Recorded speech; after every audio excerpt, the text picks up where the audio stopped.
যে তুচ্ছ তাচ্ছিল্য। এই যে দুই বোন ছিল, এরা এদেশের মানুষকে মানুষ মনে করতো না, মানুষকে তারা গোলাম হিসেবে ট্রিট করতো, এবং মানুষকে তারা এই বিভিন্ন অপমানমূলক কথা তারা বলতো বিভিন্ন সময়, গরু ছাগল কুত্তা বিড়াল এরকম ওই গাদ্দাবি যেরকম বলেছিল আর কি। তো ওইরকম একটা কুত্তা নিয়ে মানে ইসে বলছে, একদম এই আলোচনা আসছে যে একটা কুকুর সে রাষ্ট্রপতি বানাইছে। তাহলে এখন সংবিধানের সাথে ক নাই, রাষ্ট্রের প্রতি জনস্বার্থের বিপক্ষে কোনো কাজ করলে সেটা রাষ্ট্রদ্রোহিতা। তাহলে এই চুপ্পুর মতো লোককে প্রেসিডেন্ট বানানো, এইটা ওই সাতের ক অথবা পেনাল কোড 120 এর মাধ্যমে রাষ্ট্রদ্রোহিতা সামিল। এইটার জন্য এইরকম একজন অনৈতিক লোক, একটা কুখ্যাত দুর্নীতিবাস, তাদের ভাষায় কুত্তা, একে প্রেসিডেন্ট বানানো এটা জনগণের সাথে তুচ্ছতা ছিল, জন আকাঙ্ক্ষার প্রতি অবমাননাকর, এবং রাষ্ট্র পরিচালনা নামে একটা স্রেফ একটা তামাশা, একটা মকারি। এরপরও তাকে প্রেসিডেন্ট বানিয়েছে, যে নিজে বলেছিল 3 মাস ধরে শেখ হাসিনার পদধূলি নেওয়ার জন্য ঘুরেছে, কিন্তু 3 মাসে তার পায়ের ধুলা নিতে পারে নাই। ডেকেছিল মনে হয় কোনো, তার ভাষ্য অনুযায়ী তাকে যখন ডেকে নেয় তখন সে মনে করছে হয়তো কোনো অপমান অপদস্থ করবে অথবা তাকে কোনো কিছু করবে, যে শুনে এসে তাকে প্রেসিডেন্ট বানিয়ে দেবে। এইটা শুধু বাংলাদেশে সম্ভব, এইটা শেখ হাসিনা পরিবারের পক্ষে সম্ভব, এটা ওদের পক্ষেই সম্ভব। অর্থাৎ ওরা রাষ্ট্র ব্যবস্থাপনা আমার জায়গায় নিয়ে গেছে, তুমি আমার চেয়ে যোগ্য, তুমি আমার চেয়ে ভালো, তুমি আমার চেয়ে দেশপ্রেমের কথা বলো, তুমি দুর্নীতির মধ্যে কথা বলো, তোমাদের সব বাদ, তোমাদেরকে ক্যারি করি না, আমি এই কুত্তা ছাগল বিড়াল ভেড়া এই গোলাম এই দাস এদেরকে দিয়ে রাষ্ট্র চালাই দেখাবো। এবং 15 বছর সেইটা করেছে। যত রকম গোলাম ছিল, এক গোলামের 400 কোটি টাকার মালিক, আর এক গোলামকে হিসাব প্রেসিডেন্ট বসেছে। তো এই জিনিসটা এখন নিষ্পত্তি হওয়া দরকার, ভবিষ্যতে যাতে এই ধরনের গোলাম পদলহনকারী সামান্য যদি ফিক্স থাকতো, এইরকম অনৈতিক লোক যাতে এইরকম রাষ্ট্রীয় ব্যবস্থাপনায় না আসতে পারে, সেখানে জনগণের সজাগ দৃষ্টি রাখতে হবে। যে এইরকম আলোচনা আসছিল, তার মতো লোককে যদি প্রেসিডেন্ট বানানো হয়, এবং সাংবিধানিক ভাবে প্রেসিডেন্ট একটা ছোট জগন্নাথ, শুধু ওই জানাজা পড়া আর চিঠি সাইন করা ছাড়া আর কোনো কাজ নাই, তাহলে কোশ্চেন আসছে প্রেসিডেন্টের পদটা হলো একটা একটা কাস্টোডিয়ান অফ দ্য নেশন, একটা গার্ডিয়ানশিপ। তো সে যদি প্রধানমন্ত্রীর গোলাম হয়, তাহলে প্রেসিডেন্ট পদটার দরকার আছে কিনা সেইটা নিয়ে একটা ডিবেট দরকার। এই পদটার প্রয়োজন আছে কিনা, এইখানে জনগণের টাকায় এত বড় একটা অফিস মেনটেন্যান্সের দরকার আছে কিনা। যেহেতু এই সংবিধান নিয়ে এত এখন লাফালাফি হচ্ছে, এই সংবিধানই বারবার স্বৈরতান্ত্রিকতাকে সৃষ্টি করে, এই সংবিধানই প্রেসিডেন্টকে প্রধানমন্ত্রীর নিচে পদায়ন করেছে, এইটা দরকার আছে কিনা এই ডিবেটটাও আসছিল তাকে যখন এই পদে পদায়ন করেছিল। এখন আসেন যে ভারপ্রাপ্ত প্রেসিডেন্ট হয়েছে মেজর হাফিজ, এটা সাংবিধানিক বর্তমান এই যে সাংবিধানিক এখন চলমান রয়েছে, অর্থাৎ 72-এর সংবিধান অনেক কাটাছিড়া হয়েছে। এই সাংবিধানিক বিধান অনুযায়ী প্রেসিডেন্ট যদি কোনো কারণে অপারগ হয়, অসমর্থ হয়, যদি রিজাইন করে অথবা যদি মারা যায়, তাহলে স্পিকারই ভারপ্রাপ্ত প্রেসিডেন্ট হবে। সংবিধান অনুযায়ী 90 দিনের ভিতরে একজন নতুন প্রেসিডেন্ট নিয়োগ করবে ভোটের মাধ্যমে। প্রেসিডেন্টের জন্য নির্দিষ্ট কোয়ালিফিকেশন আছে, 35 বছর বয়স হলে যে কোনো নাগরিক প্রার্থীতে ঘোষণা করতে পারে, যদি সে ব্যাংক্রাফট না হয়, যদি সে পাগল না হয়, এবং দল এখানে নমিনেশন দিতে পারে। বাট বাই প্র্যাকটিস সংসদে যাদের মেজরিটি থাকে তাদের প্রার্থী এখানে প্রেসিডেন্ট হিসেবে নির্বাচিত হয়। এখন কে প্রেসিডেন্ট হবে কে হবে না সেটা 90 দিনের ভিতরে হয়তো আমরা জানতে পারবো। তবে আমার ধারণা হয়তো আরেকটা গোলাম খুঁজে আনা হতে পারে, এখানে আরেকটা ওই চুপ টাইপ একটা লোক আসতে পারে আমার ধারণা। আপনি যে ওনার মানে অতীতের ইতিহাসটা বললাম, সে অতীতের ইতিহাসের জন্য ওনার এখন শাস্তি হওয়া উচিত কিনা? জুলাই আন্দোলনের সাথে জুলাই আন্দোলনে ওনাকে না হতে পারে কিনা? জুলাই আন্দোলনের সাথে যেহেতু মেজর মোজাফফরকে জুলাই আন্দোলনে করা হয়েছে, হত্যা মামলা আসামি দেওয়া হয়েছে, অবশ্যই শাস্তি হওয়া দরকার। দুর্নীতির মামলা ক্রিমিনাল অফেন্স। আমি আজকে আমার ফেসবুক টাইমলাইনে আমার স্ট্যাটাস দিয়েছি, সে যে দুর্নীতি দমনে থাকাকালীন যে দুর্নীতি করেছে এবং ইসলামী ব্যাংকে থাকতে যে দুর্নীতি করছে, সেটা বিচার করতে হবে। এবং আমরা যদি একটা এই প্রেসিডেন্ট ওনার প্রেসিডেন্ট টার্মে যে কয়দিন প্রেসিডেন্ট ছিল সেই কয়দিনের সাংবিধানিক ইমিউনিটি আছে for the affairs of the president. President হিসাবে উনি যে কাজকর্ম করেছে that is immune from the criminal liability.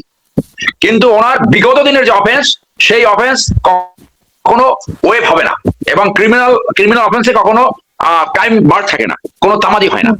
অতএব এখানে শুধু আমি না, বাংলাদেশের জনগণের এখন আশা তাকে অবশ্যই দুর্নীতির বিচারের সম্মুখীন করা প্রয়োজন, এবং তাকে যদি আমরা দুর্নীতির সম্মুখীন করতে পারি, আমাদের দুর্নীতি অনেকাংশে কমে যাবে। রাঘব বল যারা দুর্নীতি করে তাদের দুর্নীতির উপর একটা কন্ট্রোল আসবে। আরেকটা কথা বলে শেষ করি, উনি কি স্বেচ্ছা অবসর করছে? উনি কি স্বেচ্ছায় পদত্যাগ করছে? Not at all, not at all. যুগান্তরে অলরেডি একটা রিপোর্ট বের হয়েছে, ওনাকে বলা হয়েছে, বলা হয়ে থাকে উনি লন্ডনে বসে শেখ হাসিনার সাথে একাধিকবার যোগাযোগ করেছে, সেইখান থেকে তার তার এই পদত্যাগের ইস্যুটা সামনে আসছে, অথবা বিএনপি তার কাছ থেকে যা কিছু পাওয়ার সবকিছু অলরেডি পেয়ে গেছে। এখন বিএনপি নিজস্ব ঘরকা মুরগা লাগবে। দুইটা কারণ। তবে যে এই লন্ডনে বসে যে কথা বলছে, যেটা উনি ডিনাই করেছে, most likely this is the reason. And secondly, BNP তার যে তার কাছ থেকে যা কিছু পাওয়ার ছিল, that is already achieved. So সে ওখানে একজন স্টাফের কাছে বলেছে একটা রিপোর্টে যে আমাকে যেতে বলা হয়েছে, আর বাংলাদেশে যাকে যেতে বলা হয় ওই মেডিকেল গ্রাউন্ডই সবসময় বাইর করা হয়। উনি 2 মাস আগে লন্ডনে যে ফুটপুরে মেজাজে মার্কেটিং করেছে, নাদিপতি নিয়ে লন্ডনে জনগণের পয়সায় ফুর্তি করে আসছে। সো এখন ওনার ফুর্তির টাইম শেষ, ওনাকে বলা হয়েছে, সেই জন্য উনি পদত্যাগ করছে। এবং এই যে কোন পরিপ্রেক্ষিতে উনি পদত্যাগ করলেন, কি হয়েছিল, বেশি সময় লাগবে না, এই অপেক্ষা করেন, কিছুদিনের ভিতরে এটা বের হয়ে যাবে যে এটা ব্যাকগ্রাউন্ডটা কি। ধন্যবাদ। অসংখ্য ধন্যবাদ। আমি একে এম পাটোয়ারি আপনার কাছে শুনতে চাই যে বিরোধী দল যেটা বলার চেষ্টা করছে, বিশেষ করে এনসিপি, যে ওনাদের স্বার্থের জন্য ওনারা 5 মাস পর্যন্ত রাষ্ট্রপতিকে করে রেখেছে এবং সেটার একটা ব্যাখ্যা দিচ্ছে নির্বাচনের সময়ে যাতে ওনাদের পছন্দের রাষ্ট্রপতি থাকে ঠিক সেইভাবে ক্যালকুলেশন করে রাখা হয়েছে। এবং অনেকে আসলে ওনার নিরাপত্তা নিয়েও শঙ্কা বোধ করছেন, আবার অনেকে ওরা শাস্তি দাবি করছেন, আবার অনেকেই বলছেন মানে যেই কারণে ওনাকে পদত্যাগ করতে বাধ্য করা হয়েছে, যে শেখ হাসিনার সাথে যে কথা হয়েছে সেখানে মানে সামরিক শাসন জারিরও একটা মানে গভীর ষড়যন্ত্রের কথা তিনি বলছিলেন। তো চুপ্পুর মানে শাহাবুদ্দিন চুপ্পুকে আমরা দেখেছি যে প্রথম দিন যখন সংসদে উনি বক্তব্য রাখছিলেন হাসিনার বিরুদ্ধে যে বক্তব্যগুলো দিয়েছেন, এরপরে আসলে বিএনপি কি আশা করেছিল? তিনি কি আসলে হাসিনার বিপক্ষে চলে যাবেন? এখন হাসিনার সাথে আবার ভালো সম্পর্ক কি করে হলো? এই প্রশ্নগুলো সামনে এসেছে। তা আপনার কাছে শুনতে চাই যে উনি কিন্তু মনের আক্ষেপ নিয়েই চলে গেছেন, কারণ উনি অন্তর্বর্তীকালীন সরকারের সময়ে অনেক ধরনের অত্যাচারের কথা উনি বলেছেন, কিন্তু তখন কিন্তু উনি পদত্যাগ করেনি, কিন্তু এখন ওনাকে বাধ্য করা হয়েছে। তো সব মিলিয়ে আপনার বক্তব্য, যদি আমি একটু লম্বা করে আলোচনা করলাম, আপনার কাছে শুনতে চাই আপনার বক্তব্য। মাইক্রোফোনটা যদি অন করে নেন। ধন্যবাদ সহ-আলোচক, ধন্যবাদ দর্শক শ্রোতা। প্রথমে ওনার ব্যাকগ্রাউন্ডটা একটু বলতে হয়। উনি গ্রুপ 77, গ্রুপ 77 ওনার লিখিত পরীক্ষা না, ভাইবার উপরে ভিত্তি করে উনি কিন্তু শর্ট কমিশনের মতো একটা শর্ট লিস্ট করে তাদেরকে বিচার বানানো হয়েছে, ডিস্ট্রিক্ট জাজ মুছে বানানো হয়েছে। প্রথমে উনি কিন্তু পরীক্ষা দিয়ে আসেন না, শুধু ভাইবা দিয়া এটা গ্রুপ 77 বলা হয়। এই 77 জন লোকে ঢুকাইছে ওই সময়। তারপরে আসি, উনি ইয়েতে কি করে গেলেন, দুদুকে কি করে গেলেন। দুদুকে এই পোস্ট আগে ছিলেন না।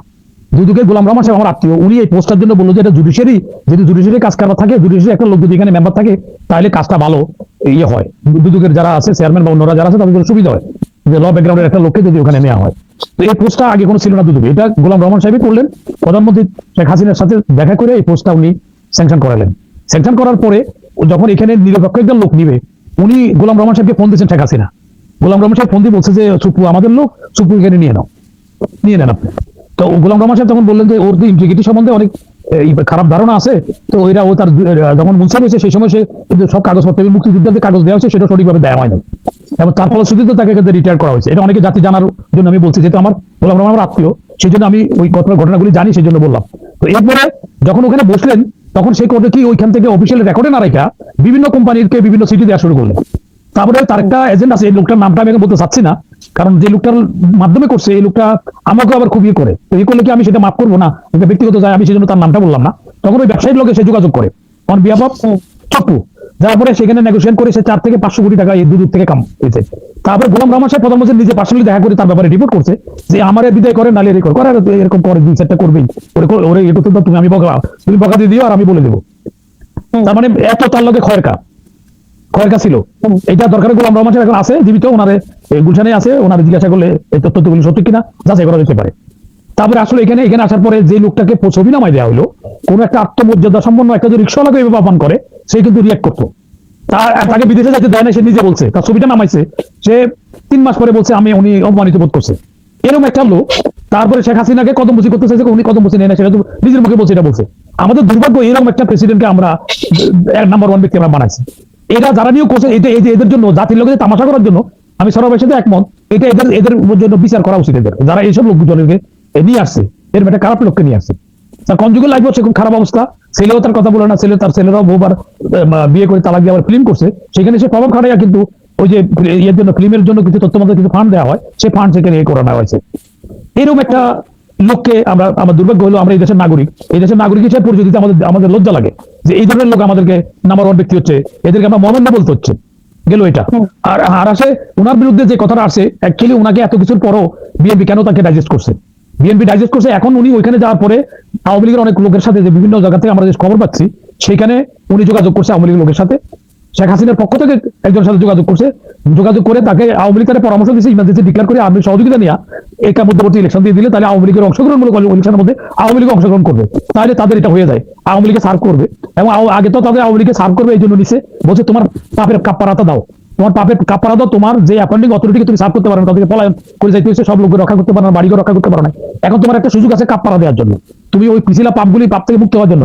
এই কথোপকথনগুলো সরকারের কাছে চলে আসছে, চলে আসার পরে সরকার এত দ্রুত কেন করলো, এতদিন রসগোল্লা ছিল এখন কেন তৃতীয় হয়ে গেল, তৃতীয় হলে গায়ের মধ্যে সরাসরি আঘাত। আমরা কিন্তু বহুদিন আগে থেকে মিডিয়া বলছি যে ও সুযোগ পাইলে কিন্তু এরকম ঘটনা ঘটাবে।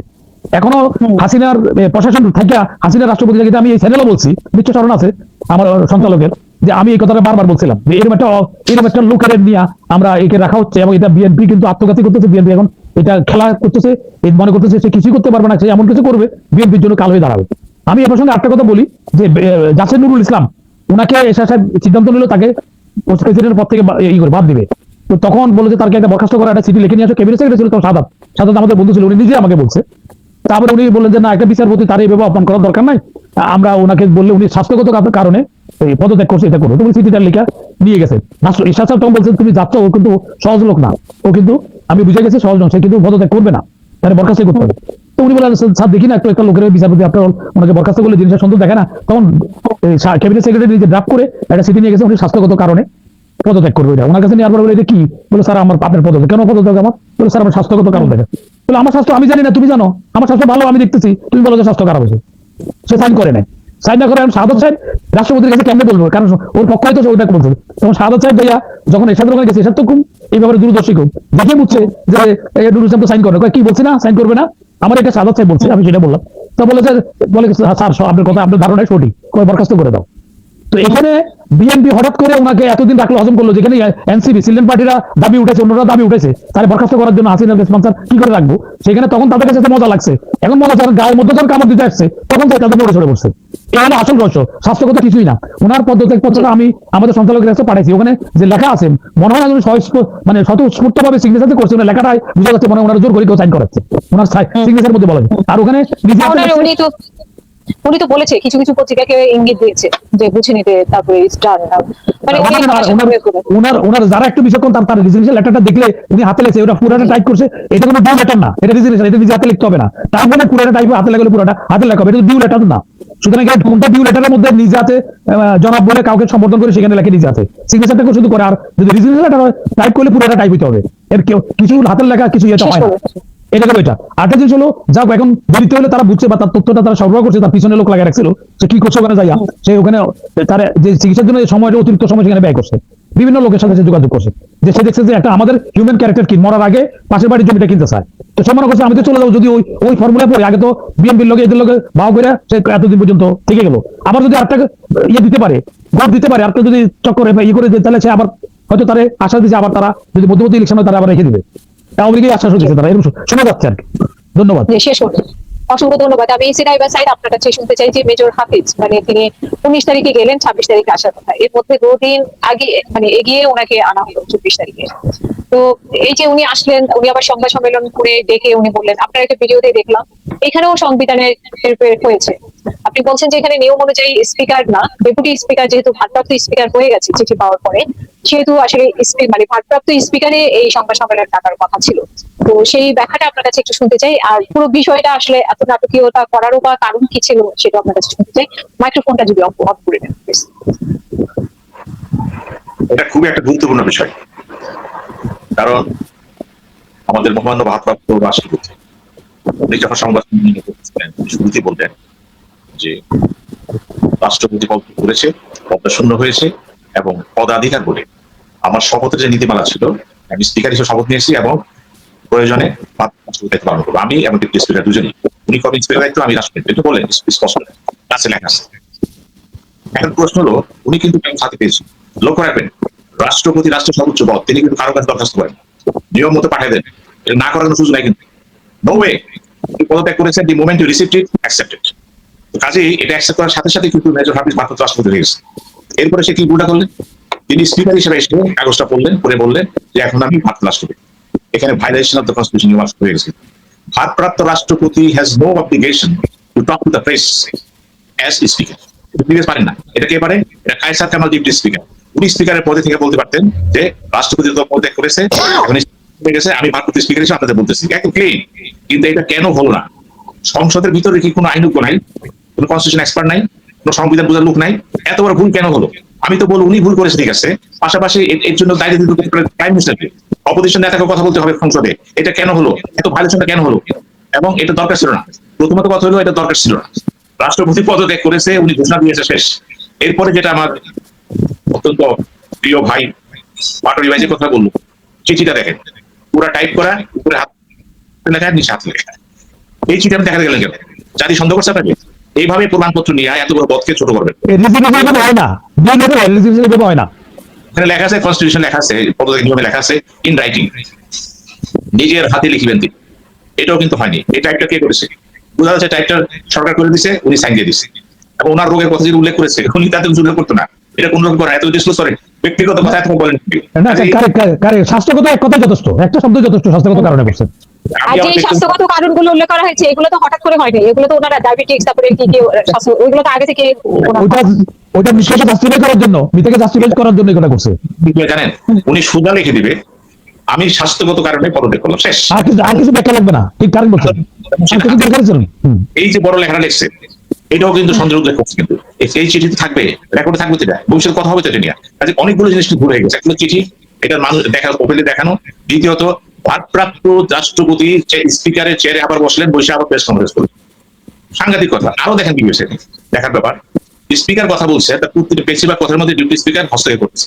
তারা শিখিয়ে দিচ্ছেন, তারা বলে দিচ্ছেন, এবং তিনি হাহা করতেছেন। এটা দৃষ্টিকোণ মনে হয়েছে, খুবই দৃষ্টিকোণ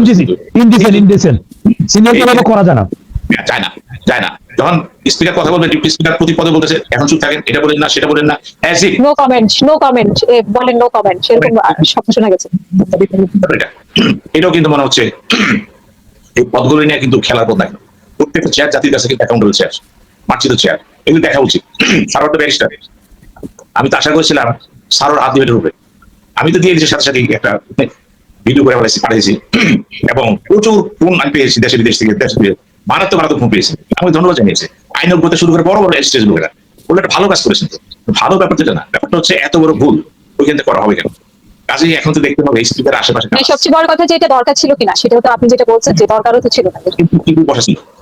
চিফুই বসা ছিল, তিনি কোনো কথা বলছেন না। কিন্তু কাজে এই ভাষণটা যে দেখবেন, এমন স্পিকার কি বলবেন না বলবেন, এমন উনি বলতে পারেন কিনা, চিফুই জানে না। চিফুই তো আইন বেশি জানা উচিত। কাজেই সবচেয়ে বড় কথা হলো, যেখানে ডিপ্টি স্পিকার জানে না, চিফুই জানে না, স্বয়ং ভারপ্রাপ্ত রাষ্ট্রপতি জানে না, আপনি কি করবেন? জোর করে বলবেন বলছি তো কি হয়েছে, বলতে পারেন। আমি এই জন্য বিচারটা দিয়ে কাজ জানেন, বিচার দিলাম আমি সংসদের নেতা, রাষ্ট্রের প্রধানমন্ত্রী তারেক রহমানের কাছে। আপনাকে দেখতে হবে, এবং অপোজিশন নেতাকে আমি বলবো সংসদ উত্থাপন করেন, যাতে ভবিষ্যতে এই স্তর থেকে এই ভুল না করা হয়। উনি মহামান্য ভারপ্রাপ্ত রাষ্ট্রপতি, উনি স্পিকার না। এটা খুবই গুরুত্বপূর্ণ বিষয়। আশা করি এগুলো আলোচনা হবে, একটা সময় সব ঠিক হয়ে যাবে, যোগ্য লোকের বসানো হবে।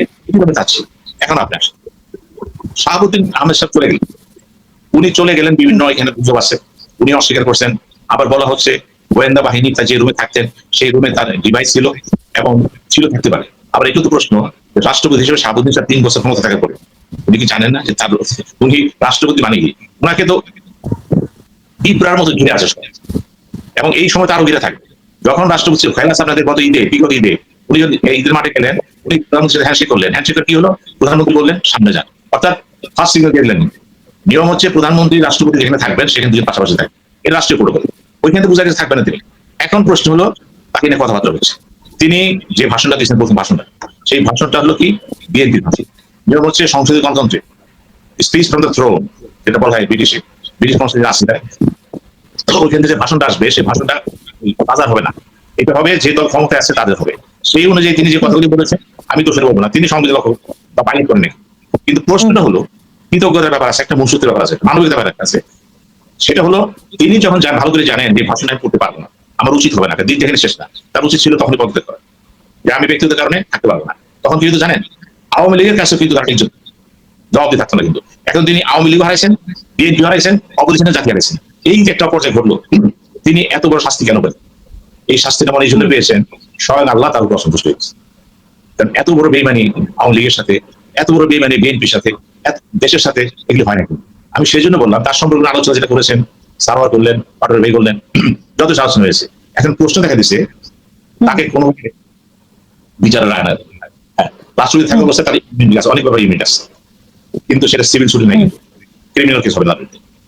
কিন্তু রাষ্ট্রপতি হওয়ার আগে যে কেসগুলো আছে সরকার ইচ্ছা রিভাইভ করতে পারে। কিন্তু কাজে আমি মনে করি আমাদের সাবেক রাষ্ট্রপতি যারা শাহাবুদ্দিন সাহেব একেবারে যে নিরাপত্তা না, উনি কিন্তু অনিরাপদ ভাবে অবস্থান করতেছেন। যে কোনো মুহূর্তে যে কোনো জিনিস তার জন্য আপদে আসতে পারে, এটাই বাস্তবতা। এবং আপদে আসলে তিনি তার পাশে কাউকে পাবেন না। এটা হচ্ছে ইতিহাসের নির্মম শিক্ষা। জি, অসংখ্য ধন্যবাদ আপনাকে। আমি ব্যারিস্টার সারওয়ার হোসেন, তিনি যে ইঙ্গিত দিয়ে গেছেন তাতে এটা বোঝা যায়, এবং চিঠির ব্যাপারে বা সব মিলিয়ে বোঝা যাচ্ছে যে উনি একটা প্রচন্ড চাপের মধ্যে থেকেই উনি পদত্যাগ করেছেন, এবং হাফিজ সাহেব দুদিন আগে চলে এসেছেন।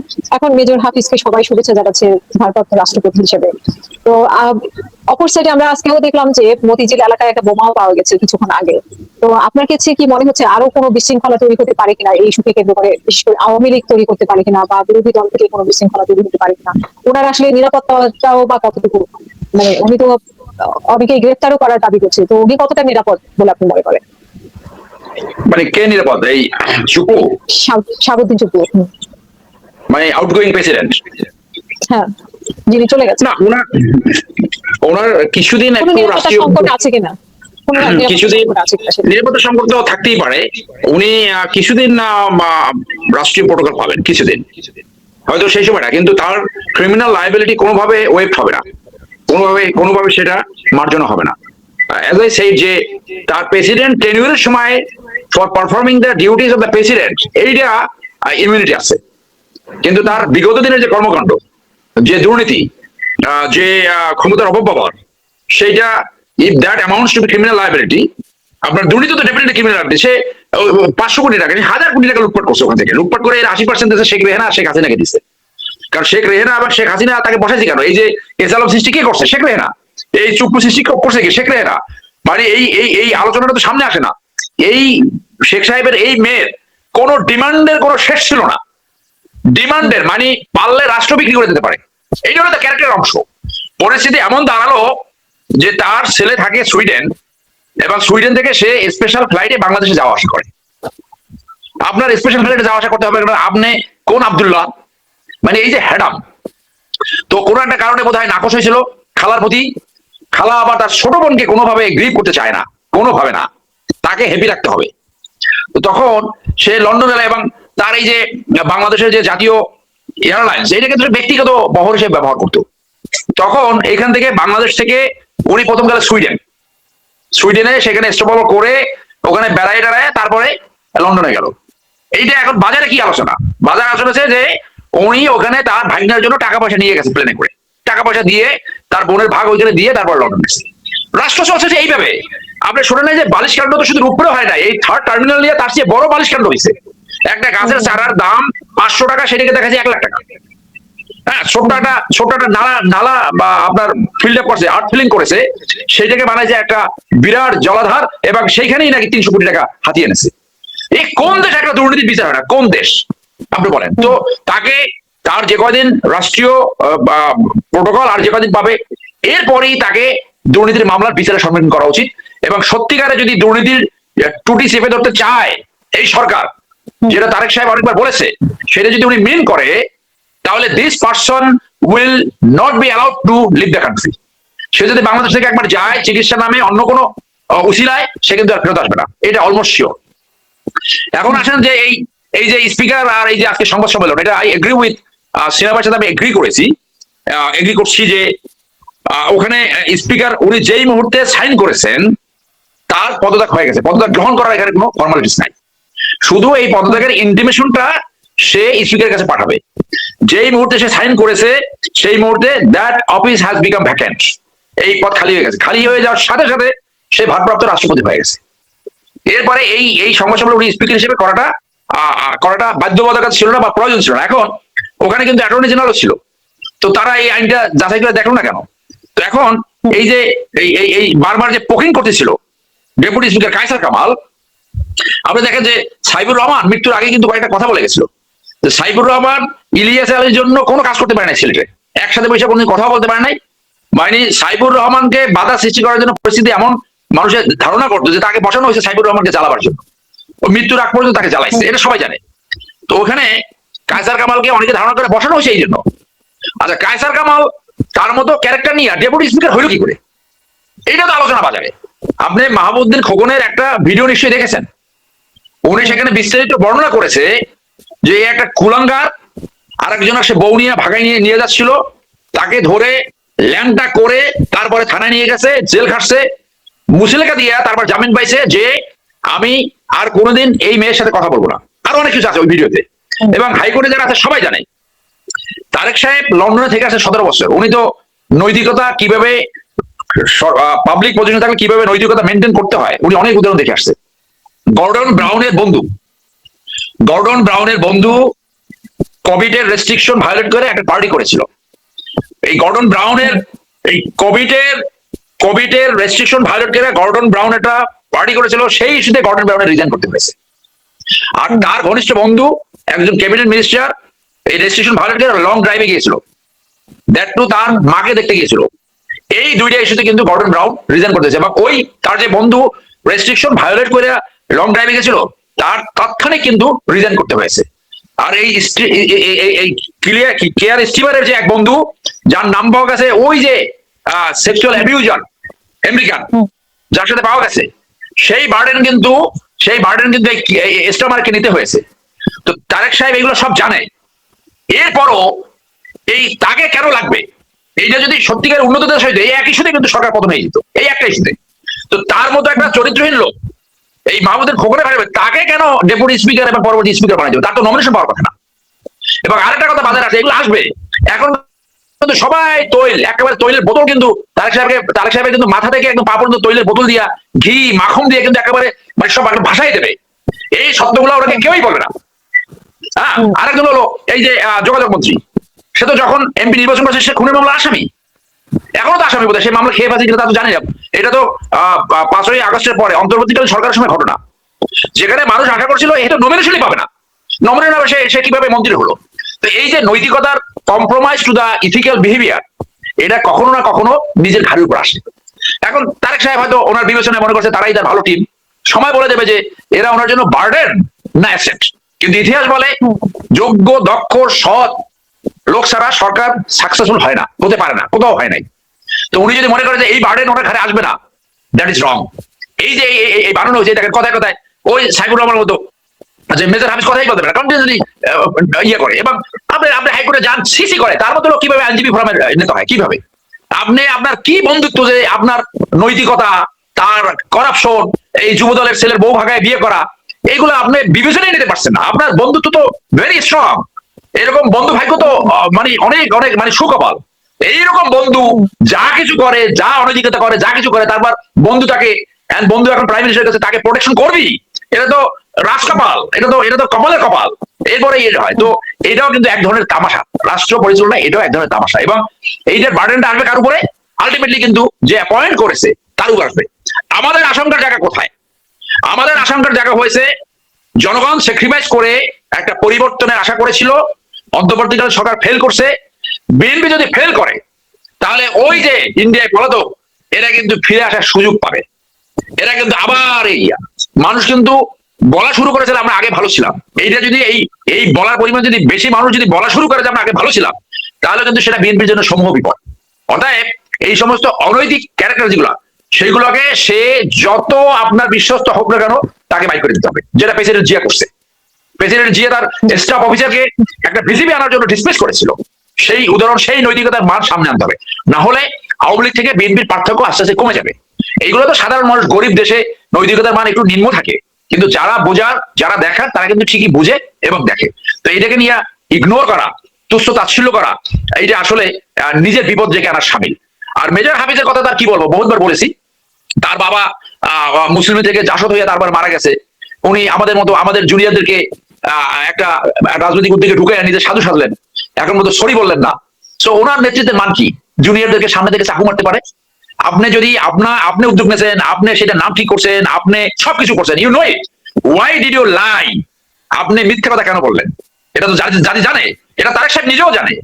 আপনি সাধু সাইজা যে কোনো ভাবে আপনি স্পিকার হয়ে গেলেন, রাষ্ট্রপতি হয়ে গেলেন, কিন্তু যে সমস্ত শত শত লিডার যারা ট্রুলি জাতীয়তাবাদ হোল্ড করে, তাদের সাথে যে আপনি বেইমানি করলেন, তাদেরকে যে আপনি সামনে থেকে চাকু মারলেন, তাদের কাছে তো আপনি এইটা সহ প্রথম অনে নেবেন, তারপর এইটা, এই যে বিপদে ফেললেন, আপনি ভালো ভালো কথা বলে তাদেরকে নিলেন, আপনি তো তাদের কাছে সরি বলেন নাই, আপনি তো তাদেরকে আপনার আপনার প্ল্যানের কারণে আপনার এই এই এই এই কথার মার কাছে আপনি সুন্দর করে কথা বলেন, সেই জন্য আপনি এই লোকগুলোকে নিয়ে বিপদে ফেললেন। এই দায়িত্ব তো আপনি অ্যাভয়েড করতে পারবেন না। আপনার সেই বেইমানের সব কোথায় যাবে? এগুলো তো একসময় আসবে। প্রকৃতির বিচার বলতে একটা কথা আছে, তারপরও দোয়া করি, কিন্তু প্রকৃতির বিচার ওনার উপর আসবে। উনি যে এই জুনিয়রদের ফেট নিয়ে ওনার এই ওনাকে এই অধিকার কেউ দেয় নাই যে আপনি জুনিয়রদেরকে ব্যবহার করে আপনি সাধু সাজবেন, আপনি জুনিয়রদেরকে ব্যবহার করে আপনার ক্যারিয়ার বিল্ড করবেন। আপনি হলেন রাষ্ট্রপতি, তাহলে কি হবে? আপনার একদিন মরতে হবে না? তো আপনি তো যাদেরকে নিয়ে খেলছে তাদের কাছে তো আপনি বেইমান থাকবেন। আপনি তাদের কাছে আনুষ্ঠানিকভাবে ক্ষমা চাওয়া দরকার, আমাদের কাছে আনুষ্ঠানিকভাবে ক্ষমা চাওয়া উচিত, এবং তারেক সাহেবকে সব বলা উচিত যে ওইটা আমি করছিলাম, ওরা না, ওরা দোষিত না, এটা তার বলা উচিত। ধন্যবাদ। অসংখ্য ধন্যবাদ। আমি একাম পাটোয়ারি আপনার কাছে জানতে চাই যে বিদেশি পত্রিকাগুলোতে যেটা লিখছে, বিভিন্ন পত্রিকায় সেখানে লিখছে যে শেখ হাসিনার ফেরাকে পরিকল্পনা, মানে শেখ হাসিনা যখন ফিরবেন, মানে এই আলোচনাটা যখন আসছে তখন থেকে নাকি সরকারের পক্ষ থেকে চাপ বেড়েছে।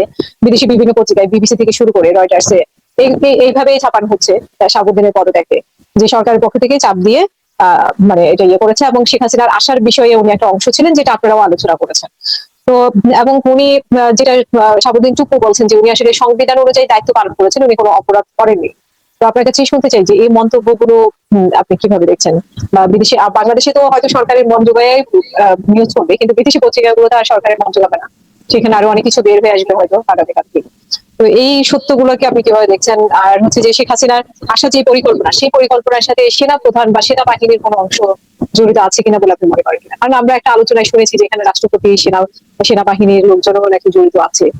তো সেনা প্রধান আছে কিনা সেই ব্যাপারে সেইভাবে আলোচনাটা আসলো, আপনি কি মনে করেন? ধন্যবাদ।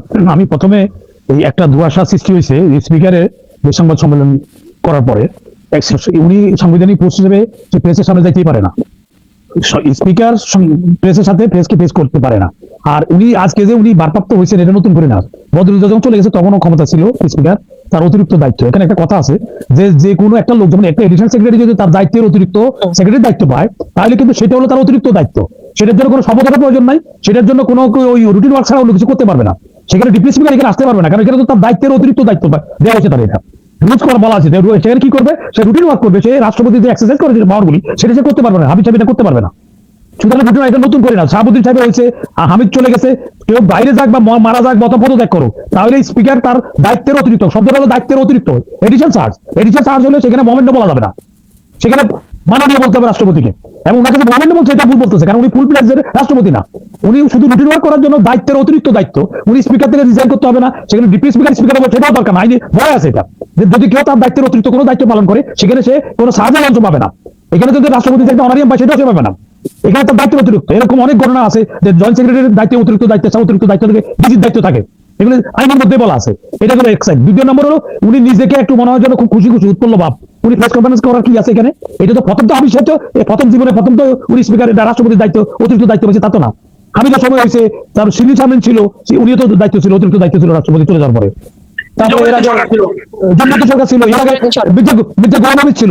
এটা হলো দায়িত্বের অতিরিক্ত। এখানে অনেকে দুইটা এক করে বলতে, এই ব্যাখ্যাটাই সঠিক, এটা দায়িত্বের অতিরিক্ত। এটা আমি মেনে যার জন্য উনি কোনো অনারিয়াম পাবে না। সুতরাং অনেকে কারো যে দেওয়া হচ্ছে ডিপ্টি স্পিকার স্পেশালি করতে আসবে, তো পোস্ট খালি হয় নাই, পোস্ট আগে দেখা নিতে হবে, তারপর একজনকে নিয়োগ দিতে হবে। যেমন রিজাইন করছে, পোস্ট খালি হয়েছে, এই স্পিকারের তো পোস্ট খালি হয় নাই, তার ডিপ্টি স্পিকার করতে আসবে। এটা ফুল প্লেজের স্পিকার না, তো সে তো ফুল প্লেজের স্পিকার আছে, কিন্তু ইলেকশন চার্জ আছে, দায়িত্বের অতিরিক্ত দায়িত্ব থাকলে সেই বেলা এটা পদের জন্য, এবং তাকে মোমেন্ট বলতে হবে না। এটা গেল এক। আর দ্বিতীয় নম্বর হলো যে অন্যান্য পত্রিকা কি বলছে সেটা, ওরা তো অনেক সময় আমাদের এখানকার তাদের কিছু লোকের উপরে রিপোর্টার, তাদের সোর্সের উপরে নির্ভর করে তারা নিউজ করে। বিবিসি অনেক সময় 100% কারেক্ট কথা বলে, তা নট দ্যাট। বিবিসির অনেক ভুল নিউজ হয়েছে, হ্যাঁ, সিএনএন অনেক ভুল নিউজ হয়েছে, কারণ এখানে তারা নিউজটা পায়, তাদের সোর্সটা কোথায়? আমাদের এই দেশে এখানে এইসব লোক থেকে সরবরাহ করে, সেটা যদি আওয়ামী মাইন্ডেড হয় তাহলে একরকম তথ্য দিবে, বিএনপি মাইন্ডেড হলে আর এক রকম তথ্য দিবে। সুতরাং সত্য যে সরকার থেকে, এটা কি সত্য না যে সরকার থেকে চাপ দেওয়া হয়েছে? না, সরকার চাপ দিচ্ছে কেন? শেখ হাসিনা সহযোগিতা, what is the reason behind it? কারণ এখানে পিছনে শেখ হাসিনা সহযোগিতা করেছে, কারণ উনি গেছে চিকিৎসার জন্য, ওনার চিকিৎসার অতিরিক্ত টাইম উনি ব্যয় করতেছেন। উনি ওখানে গেছে যে যদি লেগে যায়, যদি ওটা হয় তাহলে আবার সে সার্ভাইভ করবে, সে একটা এখানে সে একটা বিশ্ব রেকর্ড করতে চাইছিলেন। যে ওখানে যদি আবার আওয়ামী লীগ যদি আবার মধ্যবর্তী ইলেকশন হয়ে যায়, এখানে যদি আর্মি সহযোগিতা করে যদি ওই মধ্যবর্তী ইলেকশন করা যায়, কারণ বিএনপি অলরেডি তাদের নিজের কার্যকলাপে তাদের পপুলারিটির নিচের দিকে নামতেছে। সরাসরি এটা সঠিক বলছে, কারণ তারা যেসব কাজগুলি করতেছে এটা গেলে এক। 2 নম্বর হলো বিএনপি যেটা বলতেছে যদি সে বিশ্বাস করে, তাহলে আমি বিএনপিকে এই অনুষ্ঠানের মাধ্যমে তার ছেলের কাছে প্রশ্ন রাখতে চাই, আমি যদি দুর্নীতি দূর করতে চান, তাহলে 5 মাসের মধ্যে দুর্নীতি দমন কমিশন এখনো নিয়োগ হলো না কেন? কেন সেটা ফাউন্ডিং আসলো না আপনার? আমার দুর্নীতি দমন কমিশনের সেক্রেটারি এখন পর্যন্ত নিয়োগ হয় নাই। একজনকে তারপর কাছে আবেদন করতে, সংবিধানের কাছে আবেদন করবে কেউ, তো কত দুর্নীতি বেশি করবে যে আবেদন করে যাবে। এটার পারফরমেন্স দেখা, ব্যাকগ্রাউন্ড দেখা, সততা দেখে তারে সরকার নিয়োগ দিবে। এই প্রথম বাংলাদেশের ওয়ার্ল্ডের কোথাও দুর্নীতি দমন কমিশনে চেয়ারম্যান হওয়ার জন্য মেম্বার জন্য আবেদন করবে দরখাস্ত চাকরির মতো। এই প্রথম এই বিএনপি এই ঘটনা করলো। খালেদা জিয়া এমন একটা হয় নাই, এই সঙ্গে আমার কার সঙ্গে হয় না, আবেদন করে কোনোদিন হয় না। আচ্ছা, তারপরে এখন যেটা লোকজন নেওয়া হচ্ছে একটা ট্যাক্সেশন সার্ভিসের, যে হলো ট্যাক্স ক্যাডারে, সে এখন বিএসটি এর ডিজি, তাকে জয়েন্ট সেক্রেটারি রিটায়ার করছে, এখন তাকে আপনার সেক্রেটারি মনোনীত। এই দেশে এখন একটা জিনিস চালু হয়েছে, মনোনীত প্রমোশন। ওটা আমাদের কর্নেল হকার জেনারেল বানাই দিছে, এই যে মনোনীত, যেটা কোথায় পৃথিবীর কোথাও নাই। একবার ওয়ান্স আউট হয়েছে তো আউট হয়েছে, এটা কোনো প্রমোশন পাবে না। তারা যদি হয় তাহলে অন্য কোনো জায়গায় তার চুক্তিতে নিয়োগ দিতে পারে, তার বেনিফিট দিতে পারে, কিন্তু আবার তার র্যাঙ্ক দিবে, এটা পৃথিবীর কোথাও নাই। আর এটা তো রাষ্ট্রের প্রয়োজনে, রাষ্ট্রের জন্য পোস্ট ক্রিয়েট করা হয়, ব্যক্তিকে হেল্প করার জন্য পোস্ট ক্রিয়েট হয়, পৃথিবীর কোথাও এটা নাই। আমাদের দেশে আমার পছন্দ হয়েছে যেমন প্রধানমন্ত্রীর পিএসকে সচিব পদে পৌঁছে জয়েন্ট সেক্রেটারি পোস্ট, কিন্তু দেখা গেছে শেখ হাসিনার থেকে এটা শুরু হয়েছে, এর আগে শুরু হয়েছে, ওখানে তার সে ডিপ্টি সেক্রেটারি শুরু হয়েছে, সেক্রেটারি হওয়ার পরে সে পিএস আছে। তো একটা পোস্টটা তো রাষ্ট্রের প্রয়োজনে, রাষ্ট্রের স্বার্থে করা হবে, এটা ব্যক্তি স্বার্থে করা হচ্ছে, যেটা কোনো সময় করতে পারে, এটা লিমিটেড কোম্পানি না, এটা জনগণের ট্যাক্সের টাকা দিয়ে করা হচ্ছে। আমাদের দেশে পোস্টের থেকে বেশি লোক আছে, কেন থাকবে তারা? তারা বসে বসে কোনো তাদের চাকরি জুটি দিতে পারছে না, অথচ তাদেরকে বেতন দেওয়া হচ্ছে, সুযোগ সুবিধা সব দেওয়া হচ্ছে। তো পোস্টের এগেন্সটে ইয়ে করা হবে, ইয়ে করবে, রিক্রুট করবে, কিন্তু পোস্ট নাই, রিক্রুট করে বসে আছে। তো এটা যেটা হলো যে এটা করতেছে উনি, যে দুর্নীতি দমনের যদি উনি মিন করে দুর্নীতি দমন করবে, তাহলে উনি প্রথমে দুর্নীতি দমন কমিশনকে ঠিক করা উচিত ছিল, এটা প্রায়োরিটির মধ্যে পড়া উচিত ছিল। এখন পর্যন্ত এটা নাই। আর এখন তারা নেওয়া যাবে বলা হচ্ছে, সে লোক জয়েন্ট সেক্রেটারি বাড়ি চলে গেছে, তাকে এখন ওই বিএসটি এর ডিজি করছে। বিএসটি এমনও কোনো ব্যবসায়ী বলতেছে তাদের যে ওখানে বিএসটি সার্টিফিকেট লাগে তাদের দ্রব্য বা মার্কেটিং করতে গেলে, সেখানে কারো কাছে সে গাড়ি চাচ্ছে, কারো কাছে ইয়ে চাচ্ছে, সে অনেক কিছু চাচ্ছে এবং অনেকে কমপ্লেনও করছে। তাহলে এমন একটা লোকেরা দুর্নীতি দমন কমিশনে যদি চেয়ারম্যান করে, তাহলে তো এখানে সাধারণত অ্যাডমিন ক্যাডারের বা জুডিশিয়াল থেকে হয় যে ফিল্ডে সহযোগিতা ছাড়া তো দুর্নীতি দমন ইয়ে কাজ করতে পারবে না, তাকে তো ইউনোরা ডিসিরা হেল্প করতে হবে। তাহলে সেখানে সবচেয়ে বেস্ট হচ্ছে প্রশাসনিক কোনো সৎ লোকের দেওয়ার। বিএনপির মধ্যে বহুত লোক আছে, মানে হাজার লোক আছে সব দূর করে চেয়ারম্যান হওয়ার মতো। তাহলে এই লোকের যে চাকরি চলে গেছে, আগে ছুরির জন্য চাকরি চলে গেছে, এখন এসে তার সে বলছে আমি বিএনপি জাতীয়তাবাদী দল, জাতীয়তাবাদী সমর্থন করে আমরা প্রমোশন হয় আসলে, কিন্তু তার এসিয়ার জর্জরা, দুর্নীতির জর্জরা সেজন্য নয়। হাসিনা আমলে কি সব বিএনপি দেখে বাইর করছে? কিছু দুর্নীতি বছর তো বাইর করছে, এখন ওরা এসে বলবে বিএনপি হয়ে যাচ্ছে, ওরা ন্যাশনালিস্ট পার্টি এটা আসলে হয়ে যাচ্ছে তারা। এখন তারা বলছে তাদের রান্না গাইল আমার কথা বলছে, আমার সমর্থন তার প্রমোশন দেয় নাই, তার প্রমোশন দিল। অথচ ওই সময় গভর্নমেন্টের সময় এই সাফার করছে, যেমন বিএনপি সমর্থক যারা ছিল বা ন্যাশনাল পক্ষে যারা কাজ করছে, ক্যান্টনমেন্ট তাদের পিএনজি করছে। তো পিএনজি করলে তার হিসেবে আসার পরে হাসিনা নামে যতগুলি পিএনজি এক আদেশে তো অভিযান এটা হয়ে যাওয়ার কথা। পিএনজি করার সেনা প্রধানের ক্ষমতা নাই, কিন্তু তারা করতেছে। পিএনজি করতে একটা রাষ্ট্রের সাংবিধানিক অধিকার তার মুভমেন্ট করা, যে কোনো জায়গায় আমি যেতে পারবো, আমি এই দেশের নাগরিক হিসেবে সংবিধান আমাকে এটা ক্ষমতা দিচ্ছে। তাকে পছন্দ হবে না, না তুমি ক্যান্টনমেন্টে যেতে পারবো না, পিএনজি করে দাও। সারাবাইকা করছে পিএনজি। তো এইভাবে তো করতে গেলে নিয়ম আইনে বলা আছে ডিস্ট্রিক্ট জাজের নিচে যদি সে রাষ্ট্রের এরকম কোনো কিছু করে থাকে, সেটা ডিস্ট্রিক্ট জাজের সম লেভেলের একটা অফিসারের দ্বারা একটা সত্যায়িত হতে হবে, যে প্রমাণাদি উপস্থাপন করতে হবে, তারপরে তাকে এটা করতে পারবে। সেনাপ্রধান একটা পাবলিক সার্ভেন্ট, সেনাপ্রধান একটা পাবলিক সার্ভেন্ট, জেলার একটা পাবলিক সার্ভেন্ট, জনগণের ট্যাক্সের টাকা ইয়ে করা হয়, তাহলে ও কি করে আরেকটা নাগরিকের অধিকার খর্ব করে? কিন্তু তারা এটা করতেছে। কিন্তু তার সাথে প্রথম আসার পরে এই লোকগুলি যেগুলি আছে তারা বলে পিএনজি করছে, এক অফিসার বাতিল করে দেওয়া উচিত ছিল, করে নাই। তারপর আমার প্রায়োরিটি ছিল দুদকের আবার চ্যাম্পিয়ন হবে, এই বিএনপির এই বলে চ্যাম্পিয়ন, আবার দুর্নীতি চ্যাম্পিয়ন হবে তারা। এখনো যতগুলি উনি টপ 10 কোনো লোকের উনি নিচ্ছেন না, কেন নিচ্ছেন? তাহলে কিসের বিনিময় হচ্ছে এগুলি? ওনার আশেপাশে যারা আছে তারা ওদের লেনদেন করে এগুলি করতেছে, নাহলে সুরাশি তোমার লোকের কেন প্রিন্সিপাল সেক্রেটারি করতে হবে? আমি মেধা টপ 10 নাই কেন? এখন পর্যন্ত শক্তিবিদে যতগুলো নিয়োগ হয়েছে টপ 10 কোনো একটা লোক নাই, একটা লোক শক্তিবিদে নিয়োগ হয় না যে টপ 10 আছে মেধা তোকে। তারপর যাদের ইংরেজিতে তলতাপা থাকা এমন লোকেরও চুক্তিবিদে নিয়োগ দিয়ে সিনিয়র সচিব বানাই দিচ্ছে। যে আমরা হারিয়ে ফেলেছি এখান পাটোয়ারিকে। আমি সিনাই মিসাইড আপনার কাছে শুনতে চাই, এখন যে আলোচনাটা সবচেয়ে বেশি, যে 90 দিনের মধ্যে আরেকজন রাষ্ট্রপতি করা হবে, মানে ভোটের মাধ্যমে এটাকে নির্বাচন করা হবে নতুন রাষ্ট্রপতি। তো কে হচ্ছেন আসলে? এখানে অনেকগুলো সম্ভাব্য নাম সামনে এসেছে, সেখানে কেউ কেউ আবার ডক্টর ইউনূসের নামও বলছেন, তারপর মির্জা ফখরুল ইসলাম আলমগীর, ডক্টর মঈন খান, খন্দকার মোশাররফ হোসেন, এগুলো বিভিন্ন নাম আসছে। আপনার কাছে শুনতে চাই আপনি কি মনে করছেন আছে, এবং অন্য বিষয়ে যদি আপনি যুক্ত করতে চান, আপনার মাইক্রোফোনটা অন করে নেবেন প্লিজ। আমি এটা বলার আগে একটা বিষয় ক্লারিফিকেশন দরকার। জি প্লিজ। রাষ্ট্রপতির পদটা যখন খালি হয়ে যায়, খেয়াল করেন দুটা কারণে, হয় রাষ্ট্রপতি দেশে নাই, এটা খালি না, এটা হলো বিরতি। আর পদত্যাগ করার পর শূন্যপদ খালি হয়ে যায়। এটা পার্থক্য বুঝেন। খালি হওয়ার পরে স্পিকার স্বতঃস্ফূর্তভাবে ভারপ্রাপ্ত রাষ্ট্রপতি হয়ে যায় এবং ডেপুটি স্পিকার স্পিকার হয়ে যায়।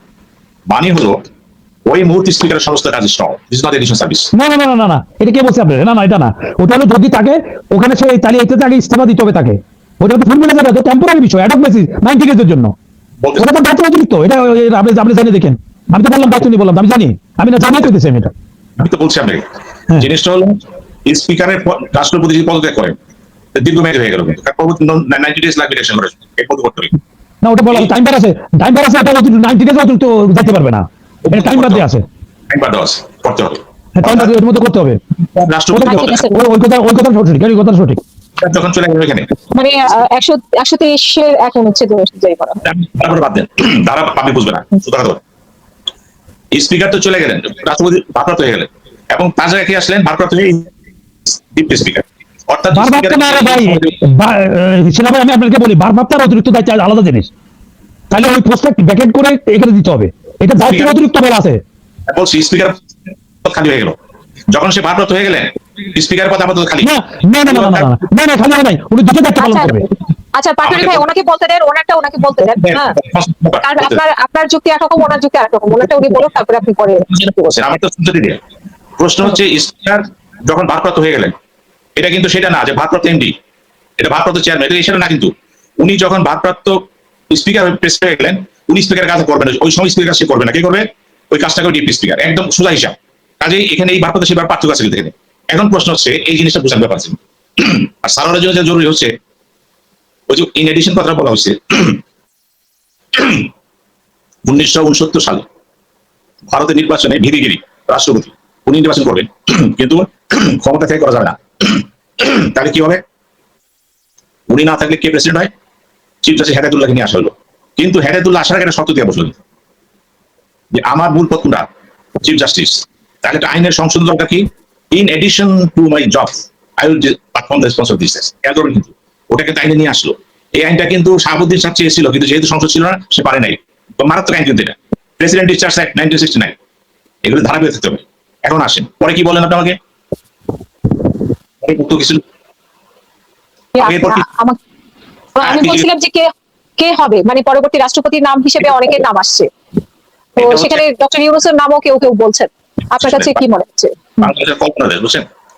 সবাই কল্পনা করতে পারে কে হতে পারে না পারে, এবং দেখবেন ইউনূসের নাম চলে আসবে, আপনি অবাক হয়ে যাবেন। যেমন বলতে আর্মি চিফ, এখন এই গাদাদের কারা বুঝাবে যে আর্মি চিফের কি আসবে? এই সার্ভিং। এখন ক্যাবিনেট সেক্রেটারির কথা বলা হচ্ছে, উনি কিভাবে এখানে আসবে? কতগুলি প্রোটোকল বুঝতে আপনাকে। রাষ্ট্র কি এত খারাপ হয়ে গেছে? এত বাবা হয়েছে আসতেছে, কিন্তু আসবে। কিন্তু যে নামটা গুরুত্বপূর্ণ ভাবে, আমি নিজেও কিন্তু এটার উপরে আমার ইউটিউবে বক্তব্য আসছি, ফেসবুক পেজে, সেটা হচ্ছে যাদের নামটা এখানে আসতে পারে। 3টা নাম ঘুরতেছে, তার মধ্যে হচ্ছে কি ডক্টর খন্দকার মোশাররফ হোসেন, মঈন খান, নজরুল ইসলাম এবং ফখরুল ইসলাম আলমগীর। এরা সবই দলের লোক। এখানে যদি মির্জা ফখরুল আসে কারো বলার কিছু নাই, একেবারে পার্টির লোক, অনেকগুলো। মঈন খান আসতে বলার কিছু নাই। মোশাররফ সব আসে, অনেক কথা এখানে আসে, আইসা পড়ে। কিন্তু তার মধ্যে কি করেন? মঈন খান, নজরুল ইসলামের কথা বলা হয়েছে, কিন্তু নজরুল ইসলামের পক্ষে কিন্তু রাষ্ট্রপতি চেয়ারে বসা এত সোজা মনে করেন। আমি ভালো মনে করি না। চেয়ারটা ওজন আছে, কিন্তু উনি ভালো লোক, ভদ্রলোক, সবই বুঝে, but run the head office of the president not possible. অনেকগুলো সংখ্যা চলে আসবে, জাতীয় আন্তর্জাতিক পরিস্থিতি ব্যাপার আছে। এখন দেখেন, এটা হচ্ছে আমাদের আলোচনা। পাশাপাশি একটা কথা আছে, ইউনূসের কথা কেন আসতেছে? ইউনূসের কথা এই জন্য আসতেছে, লন্ডন যে ডিলটা হয় তাদের যে সাথে, সেই ডিলে কি আলাপ হয়েছিল? অনেকে বলছে ডিল আলাপ ছিল ইউনূস দায়িত্ব নিবে, আমরা জানি না যেটা যদি হয়, কিন্তু এখানে বাধা আছে। বাধাটা কেন? ডক্টর ইউনূসের বয়স কত? 85 উপরে। এখন এই বয়সে রাষ্ট্রপতি চেয়ারে বসে, আর এই ইউনূস চালাতে এক জিনিস না, তিনি পারবেন কিংবা দেখা যাবে স্বাস্থ্যগত হবে নাও পারতে পারেন। পাশাপাশি দেখেন ডক্টর ইউনূসের যে ভাবমূর্তি ওয়ার্ল্ড ওয়াইড, এখন তারেক রহমান চিন্তা করবে যে আমার উপরে যে লোকটা থাকবে তিনি কি আমার চেয়ে বড় হয়ে যাবেন, আমার চেয়ে ইমেজ বড় হয়ে যাবেন। অনেকগুলো মানসিক যন্ত্রণা আছে কিন্তু। যেমন ধরেন এই যে কেন করছিল রাজীব গান্ধী যখন প্রাইম মিনিস্টার, জ্ঞানী জৈল সিং তার প্রেসিডেন্ট। জৈল সিং কিন্তু রাজীব গান্ধীকে প্রাইম মিনিস্টার বানাই দিল সমস্যা টাকার আগেই, সংবিধান দেখতে পারে। তারপরেও কিন্তু রাজীব গান্ধীর সাথে জৈল সিং এর গন্ডগোল লেগে গেল। খুব গন্ডগোল, একটা সময় তো সে দুঃখ প্রকাশ করলো, আর পারতেছে না, সে কবিতা লেখা শুরু করলো। সে এই যে ব্যাপারে দেখেন ব্যক্তিত্ব ক্ল্যাশ, পরিস্থিতি ক্ল্যাশ, সাংগঠনিক ক্ল্যাশ এবং প্রশাসনিক ক্ল্যাশ। তিনি ইতিমধ্যে ক্যাটার গভর্নমেন্টের চিফ ছিলেন তো, অভিজ্ঞতা আছে তার।